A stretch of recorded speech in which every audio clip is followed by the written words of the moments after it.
Hey, this is J.R. Foresteris, and I just wanted to offer a quick note to pastors who are trying to figure out how to do church this week in a very different way from the way we've ever had to do it before. I know some churches like ours, Catalyst, are used to live streaming. We live stream our gatherings every week, and so we've been prepared in some way for at least the technical side of it. But I know a lot of us out there are really scrambling to figure out how to do live streaming capabilities. Are we going to do Facebook Live or YouTube or sign up with some kind of service like Boxcaster or something like that? And I know that in and of itself is creating a lot of anxiety. But I know even beyond that, there's the anxiety, especially if, like us last week, you already started going to live stream only in the wake of the coronavirus.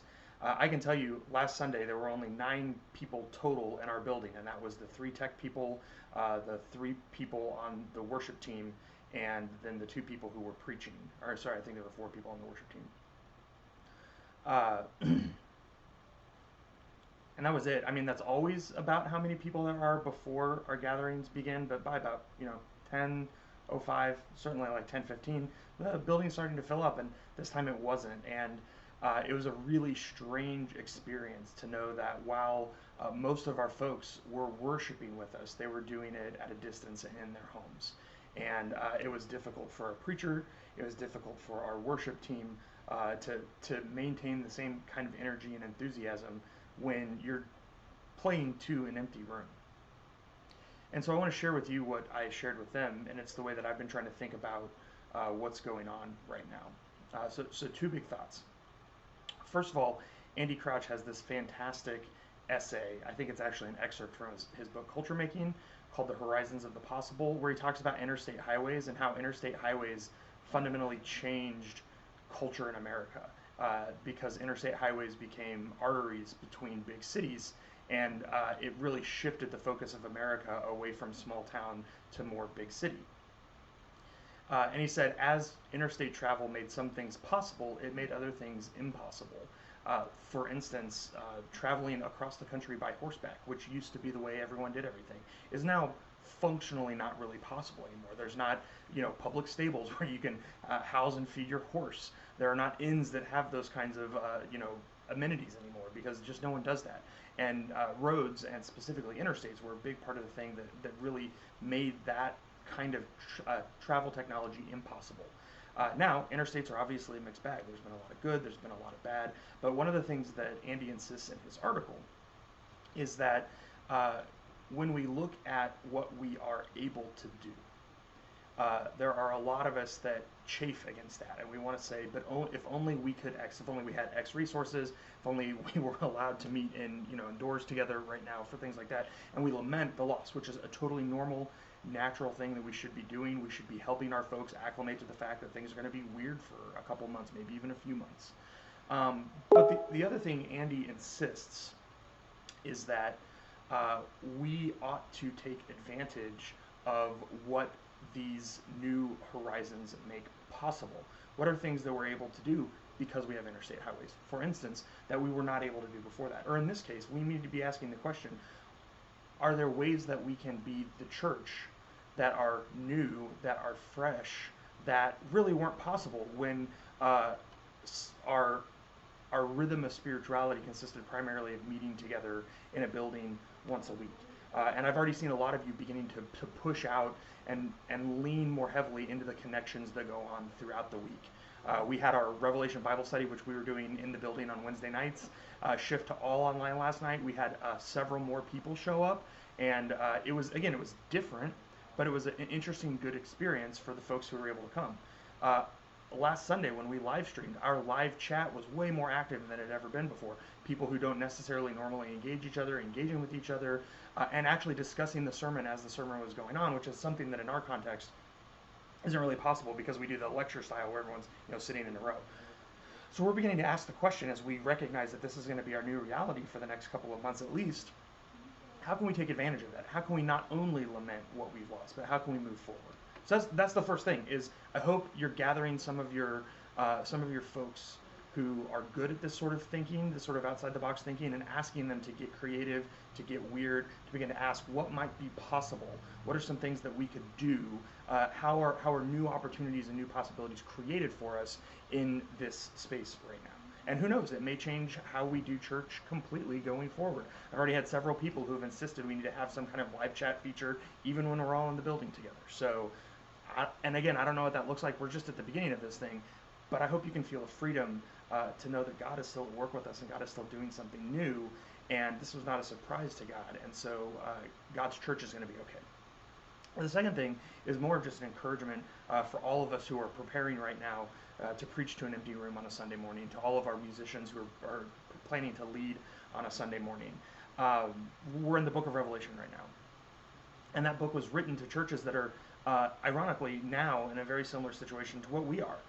They were living in a culture that didn't have any active persecution against them, but was still very anti-Christian, where people who did not swear allegiance to the Roman Empire were viewed with suspicion. And so these Christians faced real economic hardships, as I know many of our folks are in this new sort of painful economy. And in addition to these economic hardships, they were meeting in homes, which now most of us are being forced to do, if we're meeting at all, meeting in these smaller groups in homes and being networked out rather than in one central meeting space.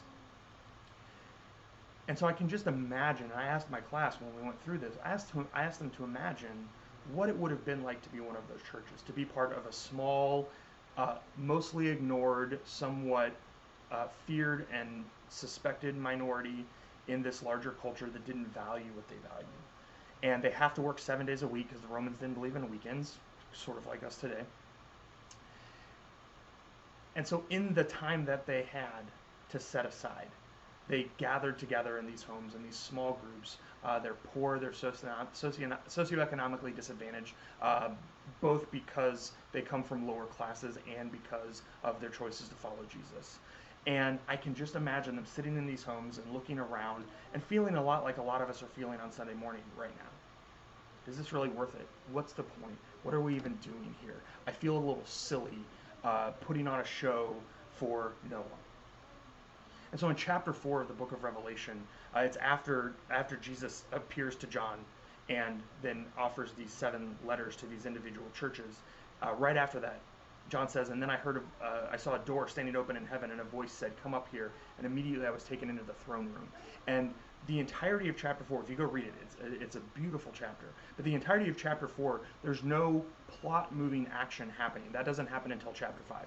All of chapter 4 is just what in filmmaking they would call the establishing shot, where the camera is just sort of like looking around at what is happening in heaven before the action starts. Or in other words, what's always happening in heaven all the time, just sort of as business as usual, right? Because again, the drama doesn't start until chapter 5 when we see the scrolling, and that's a whole different thing. What John sees is this emblem of all of creation worshiping God together. So God is the one who is seated on the throne with this amazing rainbow at the foot, and then the Holy Spirit represented as the sevenfold Spirit of God around the throne. And then there are these 4 living creatures, which it was a symbolic way in the ancient world of representing all living creatures, because they didn't have the 5 kingdoms like we do. They organized things into these 4 kinds of living creatures. And so there are these angelic things with these eyes and these wings, but really in the end they represent the created order. And then around them there are these 24 elders who have these crowns, which were these kinds of crowns that were given to athletes whenever they won a victory. So if we were seeing the vision today, it would probably be more like gold medals, right? Something that represents victory. But the 4 living creatures are singing, "Holy, holy, holy is the Lord God Almighty, who was and is to come." And then it says, and every time the creatures say this, the 24 elders take off their crowns, they take off their gold medals, right? And they lay them at the foot of the one who is seated on the throne, and then they worship too. It's this awe-inspiring, powerful vision of, again, just a normal day in heaven. Could have been a Monday, could have been a Thursday, could have been a Sunday. Every day in heaven, this is what reality looks like. All of creation engaged in worshiping God and laying down all of our power and our authority and our ability before the one who is seated on the throne in worship. And it's such a powerful moment to realize for these churches that were small, that were honestly, from an external perspective, kind of pathetic, to recognize that when they go into worship, And when they pray, as Jesus taught us to pray, your kingdom come and your will be done on earth as it is in heaven, that this is what they're participating in. They're participating in this awe-inspiring cosmic worship that's always happening. So it doesn't matter whether your church is meeting online, here or somewhere else in the world. It doesn't matter whether you're meeting at 8 a.m. or 8 p.m. It doesn't matter if you're meeting in a even less connected way, where you're maybe publishing some devotionals or some spiritual practices or something like that. Whenever we gather to worship, we are transported into the heavenly throne room with the one who is seated on the throne and engaging with all of cosmic reality and worshiping. And so I hope whatever you do on Sunday, whether you're live streaming like us to an empty room, whether you're gathering all over your city, you'll remember that every time we worship, whether there's one of us or 9 of us or 50 of us or 500 of us all over the city, we're always being transported into the cosmic heavenly throne room, and we're bringing heaven to earth because we're worshiping and praying that God's will would be done on earth as it is in heaven. So I hope you have an amazing time planning for Sunday. I hope your worship is beautiful. I hope you experience the presence of God. And we're going to get through this together. God is doing new, amazing things, and we will not know the full extent of that for years to come. So thank you for your faithfulness. Thank you for your love for your people. And thank you for your courage in this very strange and very difficult time to navigate. I'd love to hear if you have some creative ideas for what your church is doing in the comments, or tag me on Facebook or Twitter or whatever. But again, thank you so much for what you're doing. Hang in there, and I can't wait to see what God does. Grace and peace be with you this week.